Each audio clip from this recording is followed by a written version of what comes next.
जय श्री राम दोस्तों, कैसे आप सब।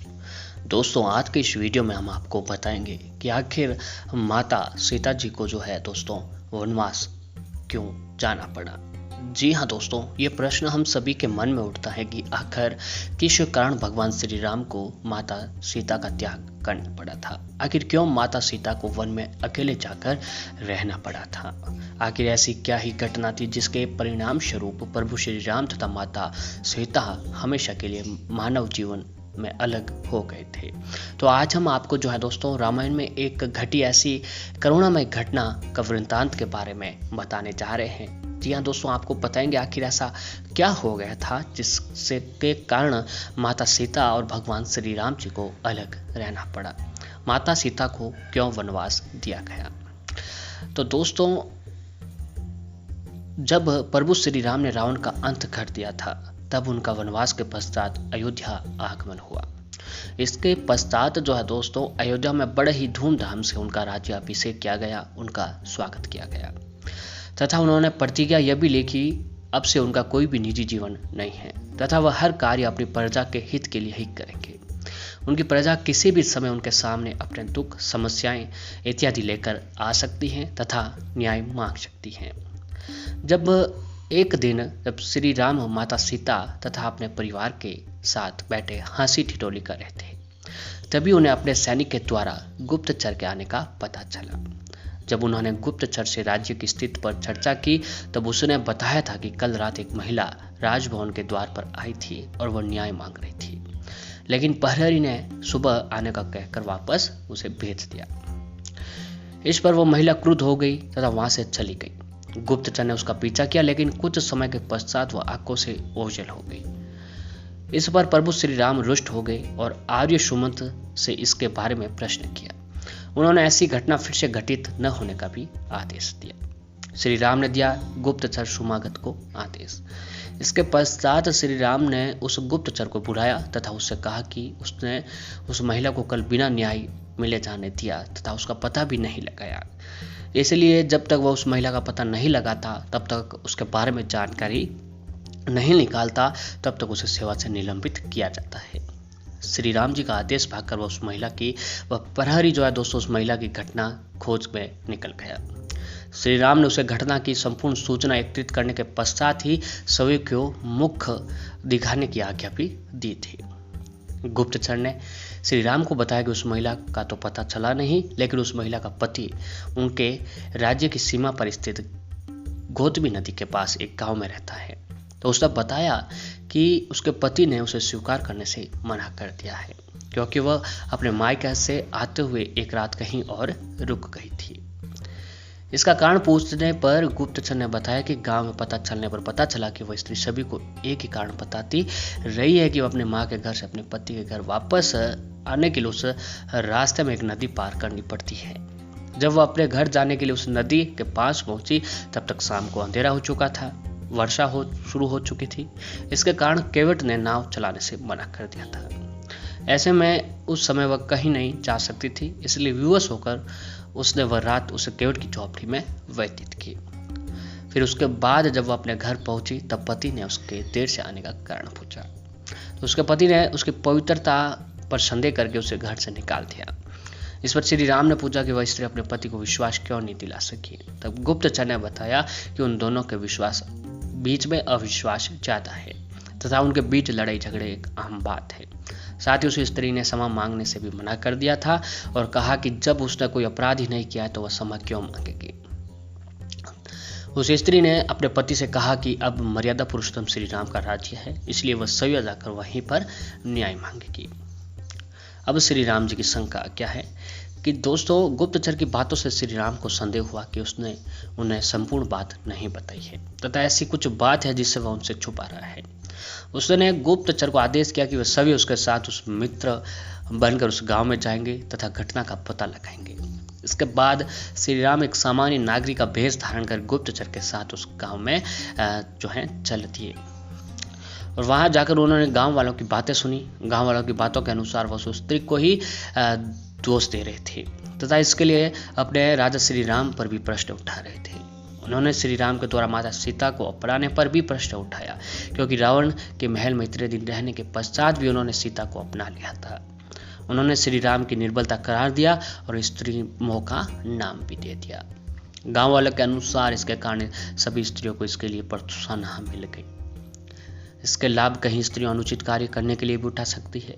एक राजा के द्वारा किए गए कार्यों का प्रभाव प्रजा पर भी पड़ता है, इसलिए उन्होंने राजा राम को भी दोष दिया था। इस घटना के बाद जो है श्री राम का हृदय तार तार हो गया और उन्होंने गुप्तचर से पूछा कि क्या इस प्रकार की बातें केवल इसी गांव में ही होती हैं या फिर नगर के अन्य गांवों में भी इस प्रकार की बातें होती है। इस पर गुप्तचर ने इस बात को स्वीकार कर लिया कि माता सीता जी के द्वारा बारे में जो है इस प्रकार की बातें अन्य गांवों में भी होती है। तब श्री राम ने नगर के अन्य गांवों में भी जाकर इसका पता लगाने का सोचा। श्री राम जब अन्य गांवों में पहुंचे तो मुख्यतया सभी के द्वारा माता सीता के प्रति ऐसी भावना को देखकर विचलित हो उठे। उसके पश्चात वह दुखी मन से राजभवन आ गए और उदास रहने लगे। भगवान श्री राम को इस प्रकार दुखी देखकर माता सीता का मन भी उदास हो गया, लेकिन श्री राम ने उन्हें कुछ बताया नहीं। इसलिए माता सीता ने अपने गुप्तचरों के माध्यम से इस बात का पता लगाया कि उन्हें ज्ञात हुआ कि उनके बारे में अयोध्या के नगर में ऐसी बातें चल रही हैं तथा श्री राम के दुख का असली कारण क्या है। संपूर्ण बातों को जानने के बाद माता सीता ने स्वयं ही कठोर निर्णय लिया और वन में चली गई। श्री राम ने उन्हें रोकने का बहुत ही प्रयत्न किए और माता सीता ने उन्हें वचनों से बांध दिया तथा वन की ओर प्रस्थान करके चले गए। इसी कारण जो है दोस्तों माता सीता को जो है दोस्तों एक बार फिर से वनवास जो है जाना पड़ा। दोस्तों एक कथा और प्रचलित है कि बचपन में ही जो है एक तोते के श्राप के कारण जो है माता सीता जी को भगवान प्रभु श्री राम जी को जो है अलग रहना पड़ा था। तो कथा के अनुसार माता सीता बाली अवस्था में अपनी सहेलियों के साथ बगीचे में खेल रही थी। वही बगीचे में एक तोता का जोड़ा पेड़ पर बैठा था। तोते का जोड़ा भगवान राम और माता सीता जी के बारे में बातें कर रहा था। उनकी बातों को सुनकर माता का ध्यान उन पर गया। माता तोता बोल रही थी कि अयोध्या के राजकुमार राम काफी प्रतापी राजा होंगे, उनसे माता सीता का विवाह होगा। तोते के मुख से भावी पति का नाम सुनकर माता सीता अचंभित हो गई। उन्हें अपने बारे में और जानने की इच्छा जागृत हुई, इसलिए उन्होंने अपने सखियों से कहकर दोनों पक्षियों को पकड़ लिया। फिर उन दोनों को पुचकार कर पूछा कि भविष्य के बारे में इतना ज्ञान कहाँ से प्राप्त हुआ। तब पक्षियों ने बताया कि इससे पहले हम महर्षि वाल्मीकि के आश्रम में रहते थे, जहाँ हर रोज राम और सीता के जीवन के बारे में बताया जाता है। इसलिए उनको दोनों के बारे में हर चीज कंठस्थ जो है याद हो गई है। सीता जी ने पक्षियों से कहा कि जिस जानक पुत्री सीता की तुम लोग बात कर रहे हो वो मैं ही हूँ। मुझे मेरे और राम के बारे में और भी बातें जाननी है। तब नर तोता ने कहा कि हे सीता माता, आपका विवाह अयोध्या के राजा दशरथ के ज्येष्ठ पुत्र राम के साथ आपका विवाह होगा और आपकी जोड़ी तीनों लोकों में सबसे अद्भुत होगी। सीता जी सवाल पूछती रही और दोनों तोते जो जोड़ा था वो जवाब देते रहे। सीता जी ने कहा, जब तक मेरा विवाह नहीं हो जाता तुम दोनों मेरे साथ मेरे राजमहल में ही रहोगे और तुम वहां सारी सुख सुविधाएं मिलेगी। सीता जी की बात सुनकर तोता का जोड़ा घबरा गया।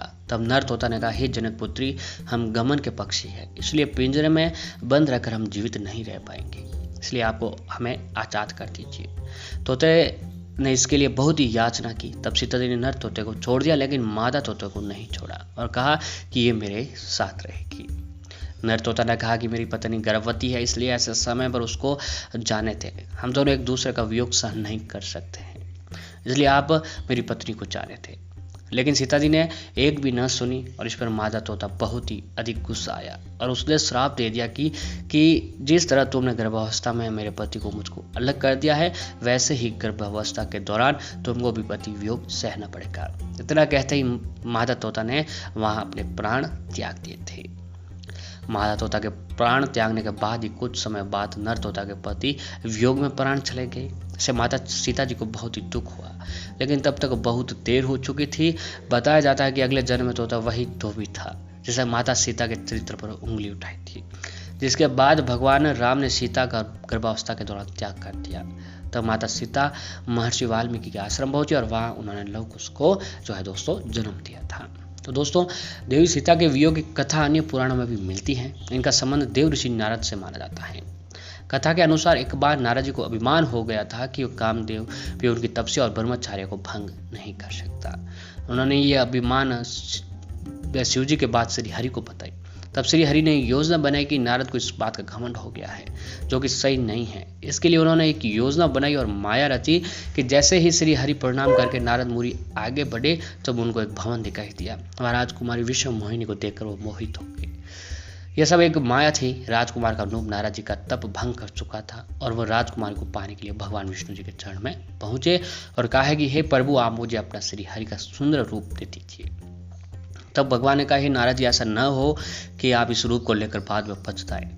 दरअसल नारद जी राजकुमार का रूप देखकर भूल गए थे। उनका एक रूप वानर का भी है। तब उन्होंने वही रूप नारद जी को दे दिया। जब नारद जी राजकुमारी ने शिविर में पहुंचे तो पूरी सभा मंदिर वाले मुख को देखकर हंसने लगी और राजकुमारी ने मुंह देखकर वरमाला नहीं पहनाई। तब नारद जी ने सोचा कि आखिर सभी मुझे देखकर हंस क्यों रहे हैं और राजकुमारी ने मुझे माला क्यों नहीं पहनाई। तभी भगवान विष्णु सभा में पधारे और राजकुमारी उनको माला पहना दी। तब उन्होंने पानी में अपना मुख देखा तो वानर वाला मुख देखकर क्रोधित हो गए और क्रोध में उन्होंने भगवान विष्णु जी को श्राप दे दिया कि जिस तरह से मैं स्त्री के लिए तड़पा हूँ, आप भी पृथ्वी पर स्त्री का वियोग का सामना करेंगे। जब माया का प्रभाव खत्म हुआ तो नारद जी को अपनी गलती का एहसास हुआ और उन्होंने क्षमा मांगी और तब भगवान राम और माता सीता का वियोग का सामना भी जो है दोस्तों करना पड़ा। तो दोस्तों ये प्रभु भगवान श्री राम और माता सीता जी को बाद में जो वनवास की कथा हमारे सनातन धर्म में कई कथाओं के बारे में इन बातों का जिक्र किया गया है कि कैसे कारण जो है माता सीता जी को वनवास जो है फिर से भोगना पड़ा।